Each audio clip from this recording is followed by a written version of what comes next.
Hi friends, कैसे हो आप लोग। स्वागत है आपका अपने channel math research centre Aryan sir पर। तो फ्रेंड्स, आज मैं फिर से लेके आऊँ आपके लिए काफ़ी ज़्यादा भयानक स्टोरी। तो चलिए कहानी को शुरू करते हैं। शीर्षक का नाम है श्रापित पहाड़। यह कहानी उन 4 दोस्तों की है जिसके साथ कुछ ऐसी घटना घटी कि जिससे उनका पूरा जीवन ही बदल गया। आइए जानते हैं कि ऐसा क्या हुआ था। मुंबई शहर की रहने वाली प्रिया शर्मा अपने दोस्तों के साथ रवि, साहिल और विजय के साथ शिमला जाने का प्लान बनाया। वो सब शिमला जाने के लिए बस में बैठ गए। कुछ ही देर में प्रिया सो गई। अचानक प्रिया की नींद खुल गई तो उसने देखा कि बस में कोई नहीं, बस का ड्राइवर भी नहीं, बस अपने आप ही चल रही थी। उसके सारे दोस्त भी बस में नहीं थे। यह सब देखकर डर के मारे प्रिया जोर जोर से चिल्लाने लगी। अचानक उसे लगा कि कोई उसके पीछे खड़ा है। जब उसने पीछे मुड़कर देखा तो वहां एक स्त्री बैठी हुई थी। उस स्त्री का चेहरा जला हुआ था। ऐसा लग रहा था कि किसी ने उसके चेहरे पर एसिड फेंका हो। ऐसा भयंकर चेहरा देखकर प्रिया ने चिल्लाना शुरू कर दिया, बचाओ बचाओ बचाओ। और अचानक प्रिया की नींद उड़ गई।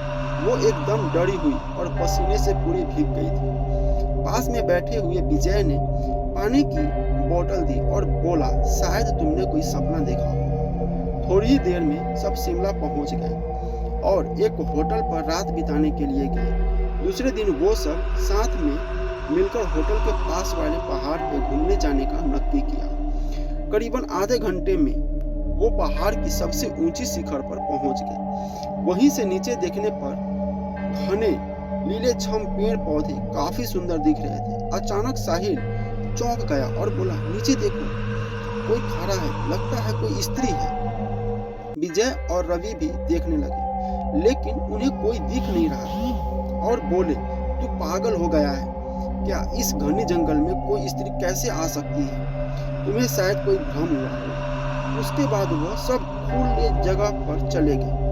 रात होने वाली थी इसलिए वह सब ने पहाड़ पर ही रुकने का निर्णय किया। इसलिए उन सब ने वहां पर ही तंबू लगाया और खाने पीने के लिए सामान बाहर निकाला।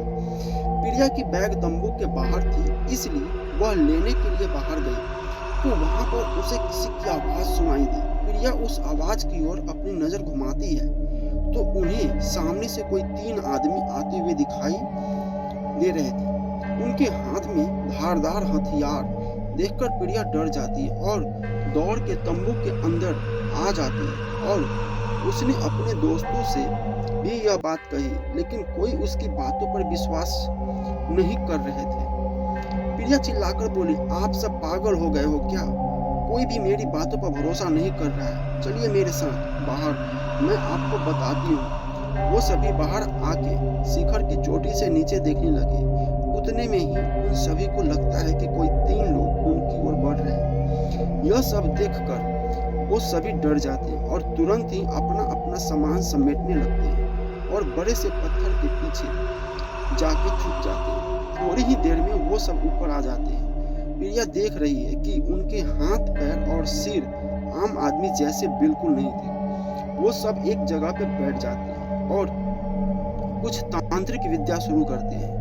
उनमें से एक आदमी अपनी हाथों की उंगली को काट देता है लेकिन अंधेरे की वजह से उन्हें कुछ भी ठीक से दिखाई नहीं देता है। अचानक उन चारों ने देखा कि एक औरत उन आदमियों के बीच में आके लेट जाती है। कोई नहीं जानता कि आखिर वो औरत वहां पे पहुंची कैसे। प्रिया ने कहा, मुझे कुछ समझ नहीं आ रहा है, आखिर यह सब हो क्या रहा है? मुझे बहुत ही डर लग रहा है। एक के बाद एक वो तीनों उस औरत को सूंघने लगे और उसमें से एक ने अपने हथियार से उस औरत का पूरे शरीर का खाल छीलने लगा। वो औरत बहुत चीख रही थी और उसके खाल को वहीं फैलाकर उसी पर तंत्र विद्या करता। अभी तक वो औरत जीवित थी और सब कुछ अपनी आंखों से देख रही थी। तभी उसमें से एक ने हथियार से सीने पे मारा। उसका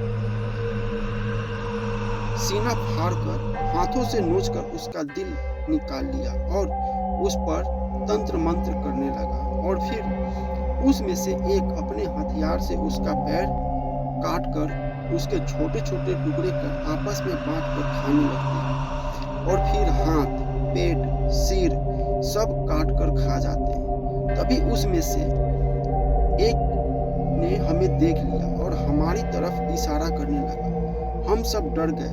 वो तीनों उस औरत के हड्डी को छोड़कर हमारी ओर बढ़ने लगे। हम सब पहाड़ी के नीचे होटल की ओर दौड़ने लगे। हमारी आवाज सुनकर वो तीनों हमारी ओर दौड़ने लगे। प्रिया और साहिल सबसे आगे थे। विजय और रवि उनके पीछे दौड़ रहे थे। प्रिया और साहिल होटल तक पहुंच गए, लेकिन रवि और विजय का कोई पता नहीं चल रहा। हमने होटल वालों से उनके बारे में सभी बातें की तो उन लोगों ने कहा कि उस पहाड़ पे कोई नहीं जाता है, वो पहाड़ श्रापित है। जो भी वहां जाता है वो कभी वापस नहीं आता। आपकी किस्मत अच्छी थी कि आप अभी जिंदा हैं, लेकिन हमारे दोस्त रवि और विजय कभी भी वापस लौट कर नहीं आए। हमने उन्हें ढूंढने का बहुत ही कोशिश की, पुलिस कंप्लेन भी की, कार्रवाई की, लेकिन कोई फर्क नहीं पड़ा। तो फ्रेंड्स, कैसा लगा स्टोरी प्लीज़ कमेंट करके बताइए और हमारे चैनल को सब्सक्राइब जरूर कीजिए। मिलते हैं अगले स्टोरी में।